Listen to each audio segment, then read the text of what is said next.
கிறிஸ்து படிக்கிற ஸ்கூல்ல parents teachers meeting வச்சிருக்காங்க அப்படின்னு சொல்லிட்டு அண்ணாமலை அப்பா போறாங்க. அவங்கள ட்ராப் பண்றதுக்காக முத்துவும், மீனாவும் போறாங்க. அப்படியே கிறிஷ பார்த்த மாதிரி இருக்குமே அப்படின்னு சொல்லிட்டு போறாங்க.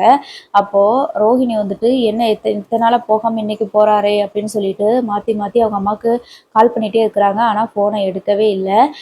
இவங்க போனதுக்கு அப்புறமா கிறிஷும் வரவே இல்லை. என்ன இன்னைக்கு கிறிஷு வருவான்னு பார்த்தேன், வரவே இல்லையே அப்படின்னு சொல்லிட்டு யோசிக்கிறாங்க. அப்பதான் அவங்களோட வீட்டை தேடி கண்டுபிடிச்சு போகலாம் அப்படின்னு சொல்லிட்டு அண்ணாமலை அப்பாட்ட "அப்பா, அவனோட ஸ்கூலில் அட்ரஸ் கொடுத்துருப்பாங்கல்லப்பா, அந்த அட்ரஸ் எதுன்னு கேட்டு சொல்லுங்கப்பா, அவங்க கிளாஸ் டீச்சர் யார்ட்டையாவது விசாரிச்சு சொல்லுங்கப்பா, அந்த கிறிஷோட வீடு எங்கே இருக்குது அப்படின்னு சொல்லிட்டு அப்படியே போய் பார்த்துட்டு போயிடலாம், இவ்வளோ தூரம் வந்துட்டோம், ஸ்கூலுக்கு வரல, என்னன்னு தெரில, நாங்கள் போய் பார்த்துட்டு வந்துடுறோம் அப்படின்னு சொல்லிட்டு போகிறாங்க.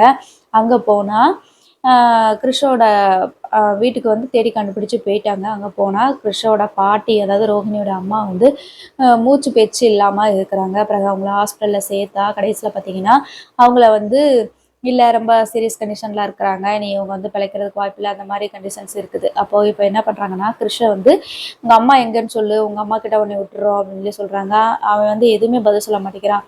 அப்போ இவங்க சொன்னது பொய்யா தான் இருக்கும், மகன் வந்துட்டேன்னு சொன்னது ஏதோ பொய் இருக்குது, நம்மக்கிட்ட ஏதோ உண்மையை மறைக்கிறதுக்காக தான் இவங்க இப்படிலாம் போய் சொல்லிட்டு இருக்கிறாங்க அப்படின்னு சொல்லிட்டு, சரி இப்போ இவனை இப்படியே விட முடியாதுல்ல, அவங்க அம்மா வர வரைக்கும் நம்ம வீட்டிலேயே இருக்கட்டும் அப்படின்னு சொல்லிட்டு கூட்டிகிட்டு வராங்க.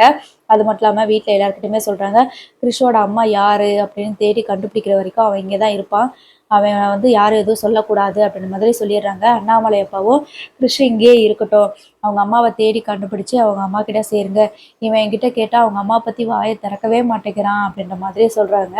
இப்போ கிறிஷ் வந்துட்டு ரோகிணி கூட ஒரே வீட்டில் தான் இருக்காங்க. ஆனால் இவங்கது தான் என் பையன் அப்படின்னு சொல்லிட்டு சொல்லாமல் இருக்கிறாங்க. ஆனால் கூடிய சீக்கிரம் அது தெரிஞ்சிடும்.